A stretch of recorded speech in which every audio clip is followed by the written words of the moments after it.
All right, folks, welcome back to episode 2 of Koicast. Now, we got here all the gang except for one. He's not here right now, and he's going to be punished severely for not being here today. So, Ate, you know what's coming for you. So, on the last episode, we started to talk about... We were supposed to talk about the introduction of Koi, the band itself, but we kind of sidetracked. But it was a very constructive conversation we had. But today we're going to be hitting it off how it's supposed to be. So, why don't we start talking about... Our sponsors. Our sponsors, which is... Let's talk about our sponsors, which is ourselves. Ourselves, look at that. It's a beautiful shirt. That's beautiful. For those of you that are watching here on YouTube, if you want to support us on our journey, you can buy some of these sick shirts. Look at that, look at that, look at that. Look at those koi fish, man. We're a bag full of kois. I gotta say, Mimi did a fascinating job, and I really can't wait to see what else she's gonna bring to the table. Look at that, man. Oh my god. I just love it. I just want to buy one for myself. Didn't we already? We already did. I bought my own. One for me and one for my girl. This one's actually so I already contributed. I don't know what you guys are doing, but I already contributed, okay? Yeah. So, yeah, I'm sorry for interrupting you. That's no, it's okay. The sponsor told me to do. I'm sorry, man. Sure, of course. Yeah. Sponsors are really strict with all of this stuff. All right, so do what you got to do. Why don't we just hit the... let's just go to the real subject here. Now, let's talk about the artwork and stuff that we got going on here, because we selected our thing to be koi. So let's just talk about the whole concept of koi. Hey, Franco, what you think about that? So, I mean, the reason why I think that I came up with the name is because I came up across this lore, which, I mean, I think I've talked about this before somewhere. So I came across this lore, which in pop culture is, the whole Magikarp turning into Gyarados thing, where this koi fish is swimming towards this waterfall, and then, every other koi fish is looking at him like, what are you doing, bro? You're a koi fish. Yeah. You can't actually get up there. Like, you cannot do that shit. So he keeps kind of persevering and whatnot, and he gets to the other side. He gets to climb up the waterfall. And then the Japanese gods acknowledge him and turn him into a dragon. So they acknowledge his perseverance and whatnot. It's literally where Magikarp and Gyarados come from. Oh my god, that's new to me. Yeah, so that's actually like legit stuff. So I mean, I like it a lot because I think that this band, at least to me, means perseverance and pushing through even when things are hard. Especially since I mean, I decided to start all of this when this whole COVID thing hit and whatnot. Oh, yeah. And, so, I mean, that's what it means to me. I don't know if it has like a different meaning to you guys, but. No, it carries a lot of significance, and I appreciate that a lot, especially during these trying times. I mean, we're not the only band or the only project out there artistically that's going against all odds here. Just to be able to get somewhere, But it's really cool that we actually started this during this pandemic. But in a way, I kind of find it like there's an opportunity there. There's got to be an opportunity of taking advantage of the situation. The fact that we don't really have to be focusing on going around. And I mean, gigs is part of it. You need to have gigs. That's great because you want to play live. You want to do stuff here. But at least to me, in my perspective, it gives us a chance to focus not solely, but focus more on our content, which is something that we really need to have out there before we focus on jumping into gigs. I don't know about you guys. How do you guys feel about that? Trying to figure out which of everything that you said, which part to pick at and start talking about that too. No, just keep going at it. Anyway, just whack-a-mole and start out of this. Yeah, it's not that simple. Life is not simple. No, it's not. Life is not simple. It's just I can either go back to the original question or continue Pete's thought line. You can go back. Whole life thing. No, in parts the whole life thing, yeah. But right now, life for a musician, it's still you have more time to practice now, or you should. Probably we're not doing it as much as we could be or should be, but we at least have the time now. The issue is that you practice alone. I'm not used to that. I'm used to, okay, I got my stuff ready. Okay, let's go practice together. Let's go hang out together. And it's a lot more complicated thanks to the sorry state the world is in, to get together with people and just hang out and develop not friendship chemistry, but like bandmate chemistry, because you can be the best of friends if you don't have chemistry as a band, and I've felt it and it's awful. Yeah, If there's no chemistry, it's not going to work. So it's pretty hard to get that in these times. And circle back quickly, and to round out, finish the thought. Yeah, koi. Koi is basically, I know you didn't like the word, but it's an amalgamation of so many other bands and so many other things that we've all done. I hate that word. All of our hopes and dreams are now coming together now, and hopefully they'll like add up to each other. And It's Wait, all wait, coming wait. together in the form of a magic carp. Amalgamation. Wait, Oh my god, you hate that word? I hate it. Wait, which My word? life. Why? I don't know if I feel like, do you know how some people like find words like moist, like it Oh bothers no. them? Yeah, I don't like it. I don't like amalgamation. Like I find the word amalgamation repulsive, and it kind of makes me cringe. and- Amalgamation. oh my god, I don't know. I just don't like it. I don't like that word. So, Franco, are But you I mean- amalgamation right now? Or- No, I'm not. Thanks to you guys, I'm not anymore. Not a one anymore. But I mean, kind of going to what AJ was saying, I have mixed feelings about what you said about the whole like practicing alone thing. Like I think that's a very important process to everyone as a musician, and not just rely on band practice, because if you're I just, don't think like, you're getting my point. If no, that's I what you're saying. agree. I agree what you're saying, but I believe that everyone still has to practice their stuff at home, and even if we have to like be, and as we have, sending each other stuff back and forth to be like working on the songs. That's something that's definitely new, because usually like when we show each other songs, we would just go to practice, and everyone would play their parts and whatnot, and then it's like, oh, then maybe I can do this, and then maybe he can do that, and then we can all work together. But the way that we're doing it and the way that the world is now, we have to be with this back and forth. But I think it kind of helps to kind of build this sort of different chemistry than the one that we knew before, because honestly the world is changing, and it's not going back. It's never going back to the way that it was, but we will get to be able to Please play don't shy. say that. No, but I mean, it would all do, it's like it's gonna be the way that it is. But I know that live shows are gonna come back, and practicing live is gonna be everything normal again, and in a certain point, even if we have to like have masks on, but one or whatnot. But I mean, I think that we've been able to build a different sort of chemistry with all of this now, thanks to this whole back and forth that we have. Which is definitely something cool to have and something different to have. And besides that, we've been able to build a pretty solid chemistry over at the studio, which is a different approach to the way that we usually do things in different bands. We usually go through all of this working with the songs and playing the songs all raw and playing them in the shittiest version possible live before actually recording them and making them the best that they can be. But we're kind of doing this backwards, where we're trying to make whatever is the best for us and then put it out there, and then we have to like live up to what we recorded. So that's kind of a different approach to everything, but I think it builds kind of a different how do I say it? I forgot the word, man. It's like a different sort of like you have to put your part in all of that, and we have to like everyone has to work more towards that, I guess. I forgot the word. There's a specific word in mind. It's a different approach to the whole matter, I guess. Yeah, it is. But I mean, it's good. It's not something bad. I don't think it's something that we should like. I think that this should happen in every band, and it should be happening regardless of the state of the world. I'm saying that we're not getting the full experience now, and we have to hyperfixate on what we do have, which But that's is sort of again, okay. it's compensation. It's not necessarily bad, but I'd like to practice alone in my room. I'd like to write stuff alone here in my room. I'd like to bounce ideas off of you guys and do things as we've been doing them now, but also practice live. Like practice with all you guys. I'm saying that we're missing that little piece to like round out the experience.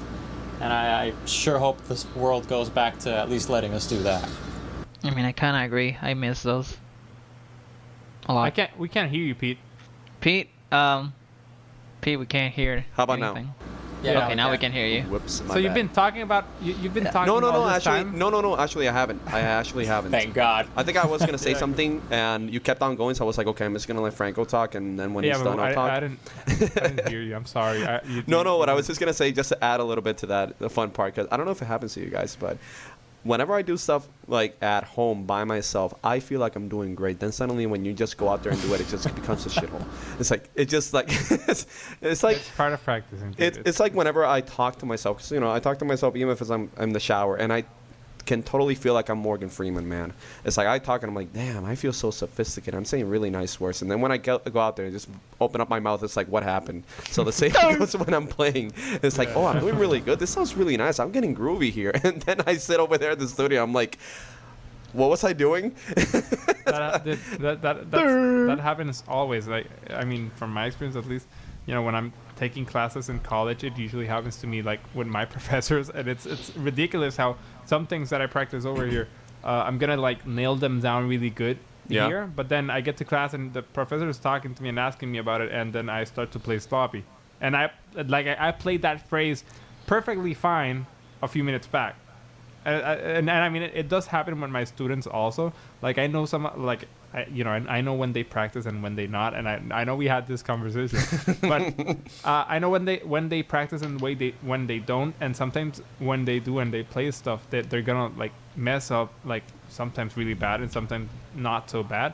Yep. And I'm like, it's part of us. There's something about this whole human communication that sometimes we get a little bit shy and introvert, and then when we have to like talk out loud and do stuff in front of other people, we kind of get shy and close off every door, and then it does happen. I don't know. Just- Okay.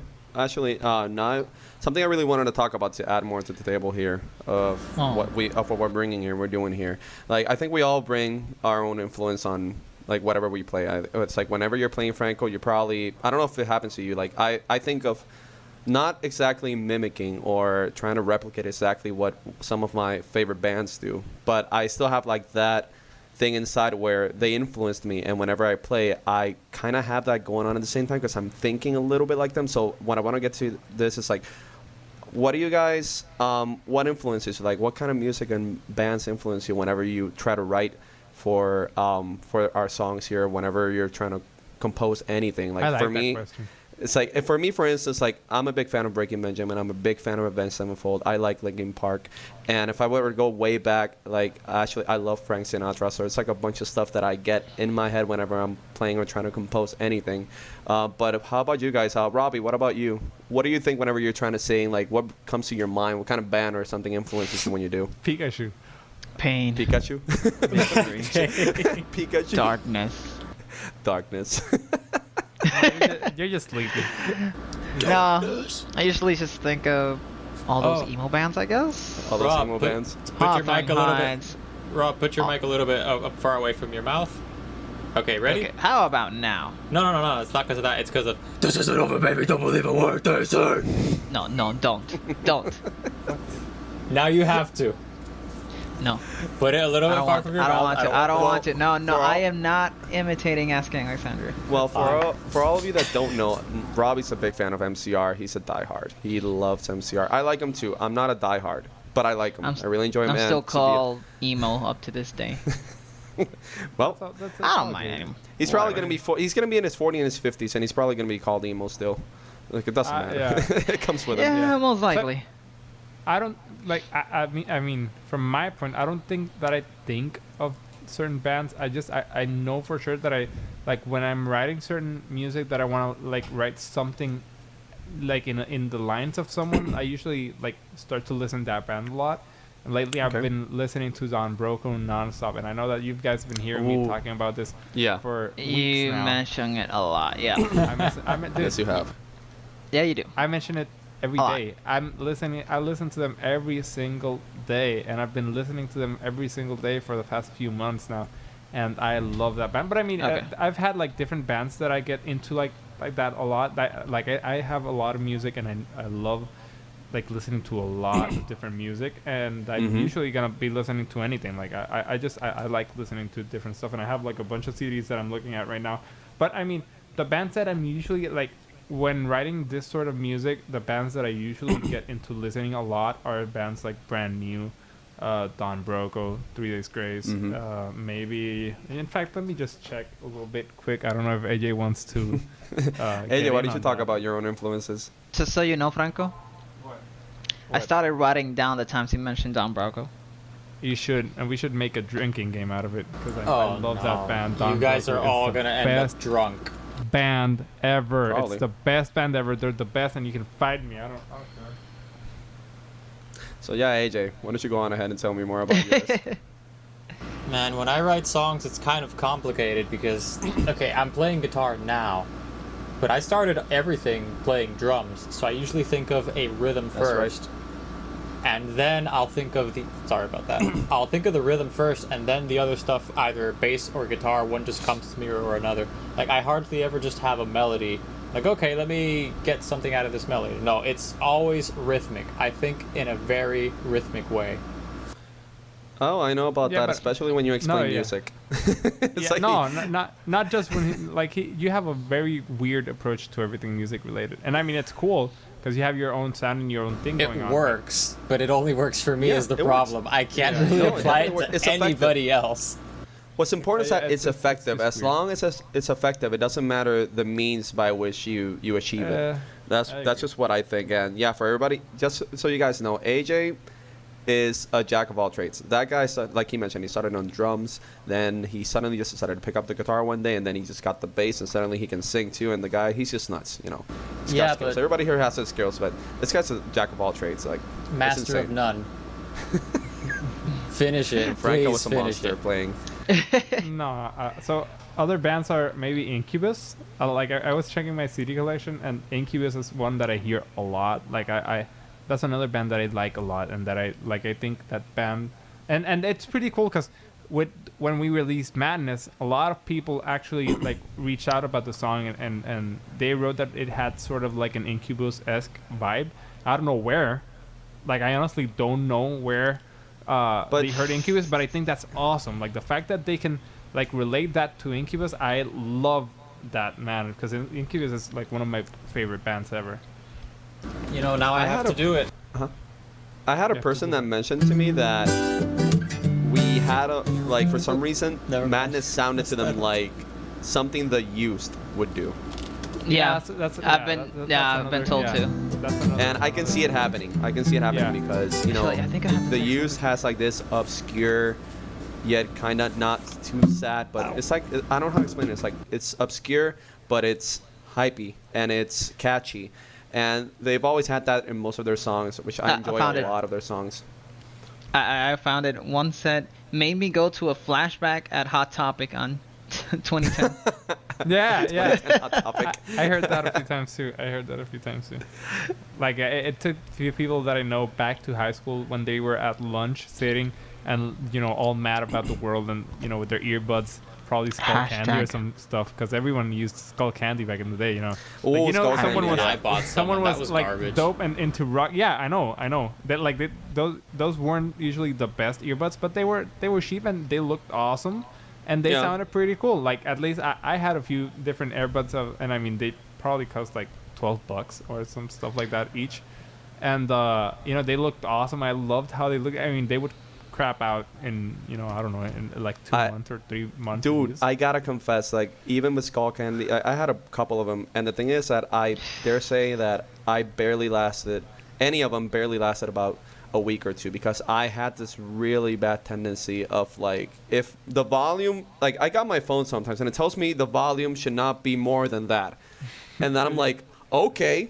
And you crank- all yeah, the you way, crank- and I crank it crank up it all up, the way. and I crank it up, and I forget the value of my freaking headphones. So back in high school, I would literally be spending like maybe 15, 20, 30 bucks for pairs every 2 to 3 weeks, and sometimes I would go with like without a month because I didn't have any money to afford anymore. And Yeah. but I think it's actually really cool, and I'm glad that Madness brought that back to all these guys and all these people, brought them back to those good old days. And Yeah, it's I guess awesome. that's part of it. It's- it's great. yeah. I think that's part of it. Hashtag But bring we back also, emo. Backtracking. Yeah, But the intention amen of it to is not that. only to go back; it's also to go forward. You know, to bring new sounds and new grooves and stuff into this game, right? Yeah, and make rock fun again. Yeah, make rock fun again.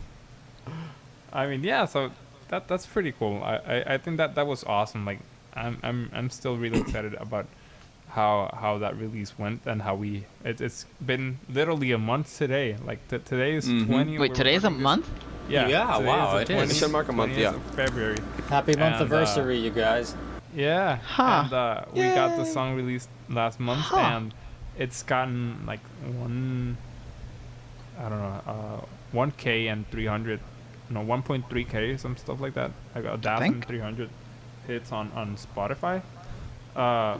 But yeah, Which, by that's the way, pretty awesome. Which, by the way, to all those people, we really thank you for all the Yeah, support we're- and constant support and all the great Dude, feedback yes. that we've had so far. It's been amazing and actually a lot more than I actually thought.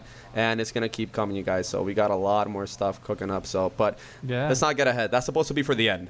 We're supposed to say that at the end, like we got more stuff coming.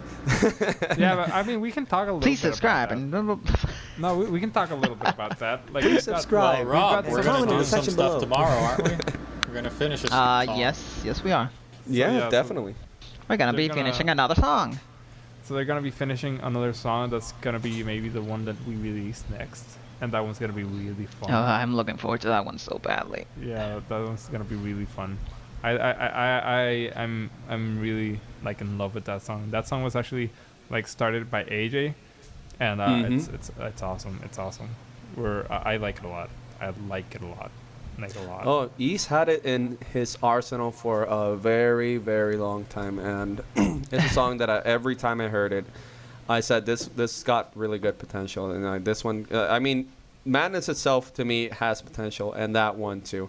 But then again, like let's face it, every song we always do, it's like we always see the potential in it. But that's the point of it. We got to see the potential in each song. We're not gonna do one just, just to fill in. You know what I mean? Every time we do a song, every time we compose it, we see the potential. We see how great it can be and how greater it can be. You know what I mean? Yeah. I mean, that's something that never stops.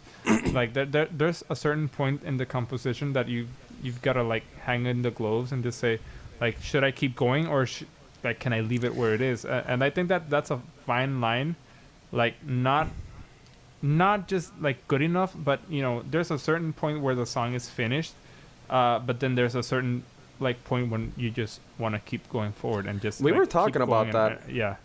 Yeah, I think But so. AJ was the one that said that, right? You were mentioning something about what was it? What was it that you said about? About the mixing, you never About the mixing? Yeah. You were never satisfied. No, my father says that you never really stop mixing. You just decide when to abandon a song.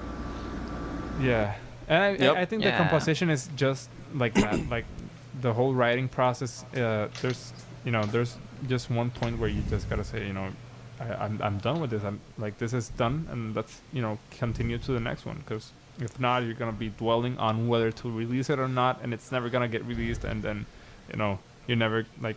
I mean, at least I like am really difficult to like satisfy with my own music. Like usually I'm gonna Mhm. write something and I'm gonna think it's good or okay or totally trash, and then I'm gonna keep Mhm. working on it. But then when it's pretty good, or at least I mean, to me, I never get to that pretty good.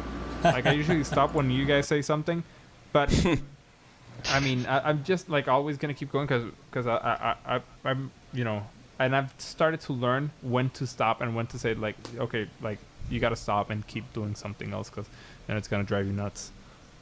Totally. So yeah. Well, talking about stop, let's not stop.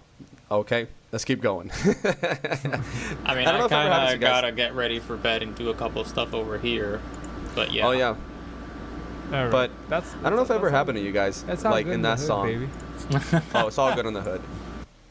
So Yeah. it's like sometimes it takes me off. Like, you say we have to stop, but every time I listen to a song, I always say I know we finish it, and then I'm like, damn, I could have done this so much better, or I could have just added this instead of that. Dude, that and it happens just, like, all the bites me. time. Yeah, that happens. I mean, you know what? With the only thing that I haven't felt like that is with the solo from Madness. and That's a then good the solo. solo from Lust, because that solo I actually wrote the same day that I wrote the song. So the Mhm. same day that I wrote the song, I sat down and I started writing like the riff and whatnot, and then like that same night I got the idea for the solo, and I changed it up a little bit due to technical issues over here, because I Mhm. actually played like the faster part that's tapping upwards into the end. Yeah. Uh, yeah, the one that's like going Very up. accurate. I actually that part I didn't like intend to do it like that at first. I intended to like do some alternate picking stuff and like Mhm. go fast up. But when I was recording, I dropped the pick Yeah. by mistake during mid recording, and I was like, you know what? I'm not gonna stop. I'm gonna keep going and see where I get from here. And then I started tapping and doing some stuff, and when I heard it back, I was like, oh, okay, but this is pretty cool. This is something different, and I didn't expect to go that way. So, I mean, that's the solo that's on the song right now. So by Uh, accident. yeah, Wow. everything because So- of a technical failure, I guess. I dropped the pick really bad. Well, that song actually ended up with the break that it got because I made a mistake editing. So, what do we What call that? A mistake? happy mistake? What mistake? What are you talking? What mistake? We're talking about Madness, right? Yeah. Yes. Wow, I can't believe you guys forgot that. We were gonna shorten a part on Madness, and I, Was it the right before the um, chorus, you know, I won't go and say it, it's 3 times. It used to be 4 times, and then there was a much longer wait between that and like I don't want to even call it a bridge, the trippy part before the second verse. Yeah. We were all talking, okay, we should probably shorten it. Like, okay, let's shorten it. And then I just literally cut, and then stuck it together. Like, okay, let's see about that. I remember it was really long. It was a It mistake. felt really long. to It me. was Yeah. that, But was a edit was mistake. not on purpose, but it's a happy mistake. I think it's- didn't know that. I didn't. I mean, whatever. You didn't know Also, that? That was a happy I hadn't mistake. known. Ata and I were there, and we were like, hey, you know what? That actually sounds pretty good. Let's leave it that way. Maybe either I don't remember or I just didn't realize. I have no idea. It was not on purpose. That was an accident. The fact that the song came out as it did was an But accident. hey, yeah, but hey, that's sort of what writing music and what working on music is all about. It's all about Mhm. just working, and building something, and mistakes happen. That's how stuff comes out, and it turns out into something different that you originally intended to, and that's Mhm. something really cool. That's something really beautiful about music. So I mean, that's good to know. I didn't remember that. Oh, I remember that. I remember. I remember. I mean, you complaining remember about now. Well, I remember now. Obviously. I remember now, but yeah, I remember like not complaining about it, but just saying like, yeah, that part's like too long. But talking about Madness, like, where did that come from? Let's just talk about that just briefly, like, So, 'cause- after we got back from tour, like one of those days that I got to my apartment, I took a nap. And it was like I don't know, like 2 o'clock, 3 o'clock, and then I woke up like 4 hours later. So it was I woke up during I mean I fell asleep during the day, and then I woke up and it was already nighttime, Yeah. and like I had this really crazy dream where I usually have these really graphic dreams and really movie-like dreams, and I had this one where I was in this old abandoned factory place, something like the place where we took like the photos over there in San Juan, where it was Mhm. like a really abandoned warehouse and whatnot.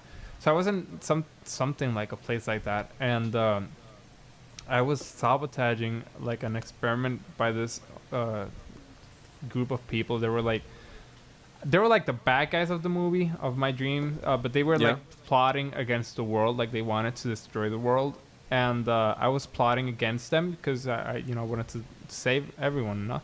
So they were onto me and they were following me, and then I remember it felt really really real, and I knew that I was dreaming at the moment, so Mhm. it was like a really weird dream because I knew that it was a dream, but I knew that if I died, something crazy would have happened to me, and it was just like a really weird Inception kind of thing. So I looked up in the because I was in like a third floor of a warehouse, and then there was like this huge like tile where you could of crystal and whatnot, Yeah. and they were following me, and I had to run and make a run for it, and I jumped and broke and shattered like the glasses, and I kept running, and they were just looking for me, and then I started to sort of fight back, and I finally woke up, and I remember at some point in my childhood in some class in school, I remember how some teacher used to say like that you should like write your dreams and whatnot, because it would help you like become a better writer, like if you were into literature and whatnot, and into like books and stuff. And I don't know why I remembered about that, but I like got up and I started writing, and I just started writing everything down, and then like a few hours later, I was like, this could actually be a song, and this seems like something pretty interesting, even though it was like a really fucked up dream. So I picked up the guitar and started like writing something, and the original like came out really fast. Like that particular thing came out really fast, and then I looked at it in a pedal, and I started like seeing how I could like phrase everything and how I could translate what was in the dream into a song. And the original songs, I mean, like we cut a few parts here and there, and then we changed a few parts here and there as well. But the original lyrics had like something about a weaponry that was like prepared to destroy mankind and whatnot. But I just kept like looping the whole thing. And a few hours later, I had like the whole song basically written down. It was supposed to have like another verse, but it was like really long by then. Okay. And then I started like writing the solo. I wrote like the sort of breakdown, if you may call it that. The da da da da da da da da da. I like that part a lot. And that was actually like sort of like a reprise on another like another breakdown that we had on another song from the past band that we were in. Okay. Because I mean, I was originally intending to write that song for that band, because I didn't think it was gonna break up. But I mean, thank God it didn't, because it's our first single. So it's pretty cool to have it here. But that's sort of like a reprise to a breakdown that we had in the other song in the other band that Jamie had actually written. And I was like, okay, maybe this song could have like a breakdown sort of similar to that, sort of to connect one thing to the other. And I mean, in the end, the music is always going to be connected, I guess, because I mean that was a big part of like my sort of pre-adulthood into the adulthood. So I guess that's something like a lot of the stuff in that band, I molded most of the way that I write music and whatnot. Yeah. At least towards this genre, and yeah, it's sort of like a little bit behind that song, and it's crazy. I like.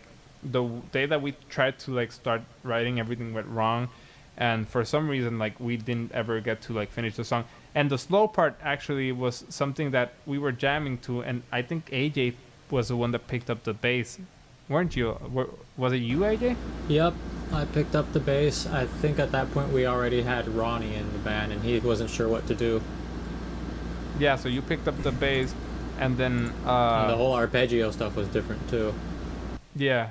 And then we started to like jam along, and we had this like transition, and that transition, like I love it a lot, because like in the actual dream there was a point where I was hiding, waiting for them to like get away from me, and I feel like that part in the song is like that small kind of episode in the dream where I was waiting, and I was just aware that I was in a dream, and I was trying to figure out how to get out before everything else like went to shit and I had to run again.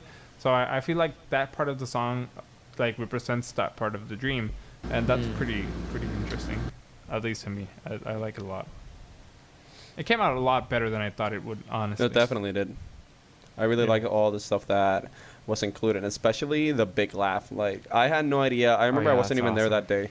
I wasn't even there that day. Like, Rob, start laughing. Like, why? Just do it, Rob. Like, AJ, what the hell's wrong? Just do it, Rob. Dude, I felt so awkward. But and then when you... The first mix was like, why am I laughing like this? And I'm like, oh, Scream 2. You're like, okay. I feel like what is it to think about? Don't worry, I know what I'm going to do with it. Just trust me. Yeah, that's sort of like, to me, I mean, it remembers me of this song by Metallica. What's it called? The Enter Sandman, was it? I think it's, Enter Sandman, where he like And screams in one part. Or yeah, and Enter the Sandman. Yep. yeah, I so know it what kind you of mean. remembers me of that song, and I like it a lot. That's one of the first rock songs that I actually heard, and I think it was in Guitar Hero, maybe. I don't remember. I only played There was probably one like I the only play Rock guitar. Band. Fight me. But Rock I Band. had one Guitar Hero, and I think in that Guitar Hero that I had, like I heard that song for the first time, and I was like, wow, this is pretty awesome. Like that's pretty cool. I love how that game. I mean, those games, Guitar Hero and Rock Band, came out and like influenced a lot of people into music. Like I think that's something really like cool to have happened in history. You know, if I were to make a confession, I think one of the reasons why I got really hooked into the idea of being in a band was because of that. Cause well, the thing is that it kind of came at the same time because when I actually got into playing music was actually when I was around maybe 18, 19, and it was thanks to AJ because he was the one, he picked up a guitar and said, hey, let's do this. So, and that was the time where I was actually spending a lot of my time up at Vinny's place. And Vincent always had like the entire set for what's it called again? Rock band. Yeah, for Rock Band. And he was always doing the drums, and I was either doing like or the bass line or the guitar line and whatnot. And that's where I got to like explore a lot of different rock bands and genres that I didn't have before. So I kind of like dig the idea so much of being in a band, and just because of that, because I remember I was editing my character and I made him look like all really super rock star with a really big dark trench coat and a lot of like rings and stuff, and I was like, damn, I feel good. Like, I lived the freaking moment. And so that's one of the things that really brought me into the idea of like being part of a band, because I thought it was going to be, It's cool to reminisce about. Oh, it's cool. Yeah. I remember around that time, like when I bought like literally the first CD that I bought with like I had like $10 that I had like saved up during like 3 or 4 weeks, from money that I got from for some stuff at school, because I would never ask my parents for like money for buying some stuff at school, like some food or whatnot. Yeah. So I saved up like I don't know, like $10, and for kids to save up like $10 used to usually like a lot of money. So I saved up like $10. You were rich and with then, 20 back then. Gosh, we sound old. Literally, you were rich back then with $20. So one day we went up to Plaza Las Americas, and we went to Borders when Borders was a thing, because I loved going to Borders. Like I would usually like, we had a Borders over here in Mayagüez, and then like my mom like would sometimes get me. Yeah, so my mom would, when we went, my mom would usually buy me I was really into Naruto, and I still am, but I usually got like the books, the manga books, and I would like get one every few weeks that we went to that mall. So, and I mean I have a few of them, but then once we went to that Borders, I was looking through like music in the upper section, and I found this CD by Panic at the Disco, and it was like a live concert thing. Was it Denver? Yes. Oh, yes, that I is have it so right good. here. Yeah. That is So that concert. one. So that concert. It was like $18. So I had like $10, and I was like, Mom, is there any way that I can get this, and maybe like I'll save up some money and pay you the other half. So she ended up like getting it. Yeah. So she ended up like getting it for me. And then I listened to that CD so much, like growing up, man. Like I that DVD has got to be the DVD that I've like most watched ever. Like I would have it in the car, because we had a like this small DVD system that we got hooked up in our car, and then every day going to school and back from school, like I would watch that concert like every single day, all day long if I had to. And then when I got home, I would take it out of there, and I would read the lyrics and look at the little booklet, and I would like put it on a DVD that we had, and then I would watch it again. And I watched that DVD so dang much, man. I think, and I mean, opening for Panic at the Disco to me like meant a lot more than just what it was, because I mean that band was literally one of the first bands that I would hear over, and it's literally the first CD that I myself ever bought for myself. And I mean I just had half of the money, but Like that's the first CD that I like made the gesture to buy for myself, because before that, my sister had actually like given me like 1 or 2 CDs. She gave me Black Parade. She gave me which one by Green Day was it? The 21 Guns one. What's it called? Damn, it's like in the tip of my tongue. Oh my god. 21st Century was it? Yeah. So she had actually like burned those CDs for me, because her now husband had those CDs, and then he burned a copy for me so that I could hear these bands. Oh, I remember those. And she actually like gave me one by Nickelback, the All the Wrong Reasons one, the one with the "Look at this photograph." Yeah, I love that song. It's just that I remember something AJ showed me once. The "Look at this graph" video. Yeah, that video is awesome. I love that video. Look at this graph, and he just stays there. He's just standing there laughing. Yeah. So those 3 were the first CDs that I had gotten, because one of my sisters bought them for me, or gave them to me, and then I got this one from Panic at the Disco, and that was like it for me. And that was around the same time that Guitar Hero was a thing, and that we were into Guitar Hero and whatnot.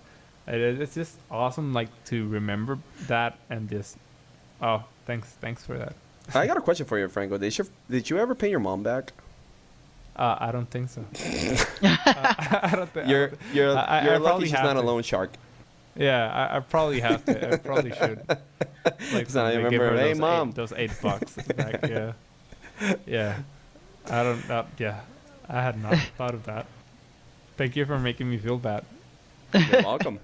Yeah. Either way, the point is that I heard that song a lot, that CD a lot, and I love it, man. It's a really, really good performance. That performance, I think it's one of the best Panic at the Disco performances like ever. By far, yeah. I totally agree. So why don't we just say we wrap it up for tonight, because we got a lot of more stuff we're going to talk about, and we have a lot more episodes coming up, so we got to save a little bit more content for you guys so you can keep enjoying our stuff. So it was a brief introduction. We got plenty of more stuff to bring along. So what do you say, guys? Why don't you say goodbye to these people, beautiful people? Yeah, thank you for being here, and for anyone that's watching, thank you for for tuning in and for the constant support, and we're really grateful for you guys. Yeah. See you guys later. Please like and subscribe. Oh my god. Bye, guys. Yeah, if you enjoy this, like and subscribe down below. No, and, no, it's like it's on Spotify. Likes it. Smash the like button. Thumbs up if you liked it. Subs if you loved it. Hit the bell for the something. I don't remember. Yeah, hit the bell for the notifications, and we'll be back in like 2 weeks, because we're gonna be doing these every 2 weeks. We're gonna have a new episode. So we'll see you guys on the next one. We'll work on that, by the way. Yeah, and we have to get that. Yeah.